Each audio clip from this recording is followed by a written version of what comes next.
difficile à avoir nos correspondants. Nous avons perdu Guy Mafimba. On va essayer de relancer Brazzaville afin qu'il nous décrive concrètement s'il a des informations par rapport aux autres quartiers de Brazzaville. C'est vrai qu'en ce moment, plusieurs infos circulent sur les réseaux sociaux, mais tel que vous le savez, Zana TV, c'est toujours à la source. Guy Mafimba, vous nous entendez? Voilà, Guy Mafimba, alors comment les choses se passent? Avez-vous des informations des autres leaders de l'IDC Frocade, pardon, et surtout, quelle est la situation dans les quartiers sud, puisqu'on parle des quartiers qui sont assiégés? Est-ce qu'on déplore des dégâts, notamment des dégâts humains?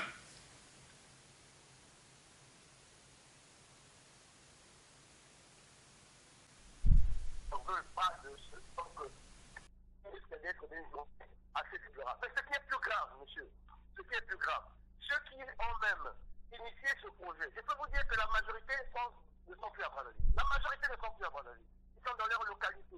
Alors qu'ils ont initié un projet qui n'est pas bon. Ils sont pratiquement à l'étranger. La majorité sont à l'étranger. Voilà le problème. Et ils initient un projet et ça commence à se dégrader et ils ne sont pas sur place. Alors, donc, vous nous dites, Guy Mafimba, qu'aujourd'hui, une partie des autorités congolaises a fui la capitale, c'est ça?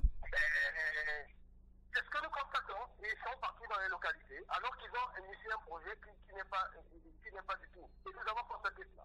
Nous avons constaté ça. Ils sont tous, la majorité dans leurs localités.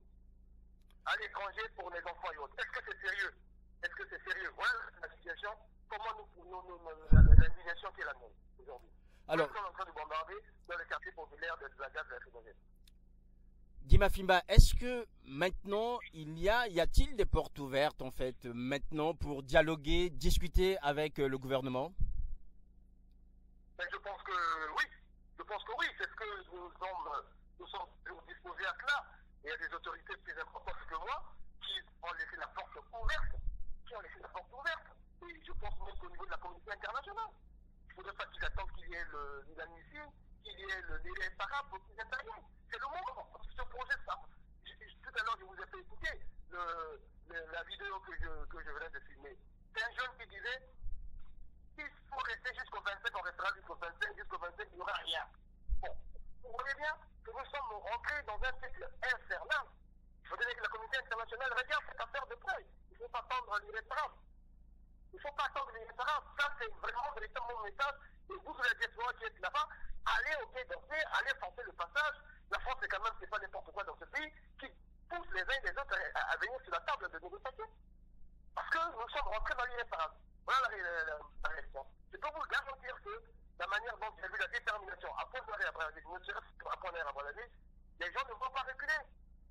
Nous sommes rentrés dans un cycle qui est très dangereux pour le pays. Que disent en ce moment, Guy Mafimba, au moment où les choses deviennent assez compliquées, les responsables de l'IDC Frocade? Écoutez, les responsables de l'IDC Frocade n'ont pas changé d'iota. Ils ont réussi à démontrer, tant au niveau du verre de la parole juridique et autres, que ce projet n'est pas bon pour le pays. Il est illégal, il n'est pas fondé, légalement, il est socialement explosif, on y est là. Il est politiquement désastreux. Ça, on a réussi à le démontrer. On a réussi à le démontrer que ce projet n'est pas apprécié par le peuple. On l'a démontré. Maintenant, tout ce que nous souhaitons, c'est que le président retire ce projet. Qu'il retire ce projet. Parce que vous voyez bien, nous sommes là dans un phénomène politique. Si c'est le peuple qui voulait de ce projet, on n'allait pas nous mettre les militaires en face. On n'allait pas décrire quasiment un état d'urgence.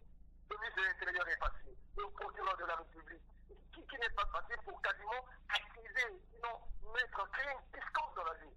Mais nous, on pensait qu'on devait nous mettre leur peuple, soi-disant peuple, qui appelle le référendum en face. On nous met l'armée en face. On nous met la police en place. Ça veut dire que les gens, la raison n'est pas de leur côté. Donc pour nous, les responsables IDC, pourquoi ce que nous souhaitons, c'est que le président revienne à la raison. Je dis, il a dit le chef de l'État, le sang et les larmes des autres ne doivent pas couler dans ce pays pour des questions politiques. Mais le sang et les larmes sont en train de couler.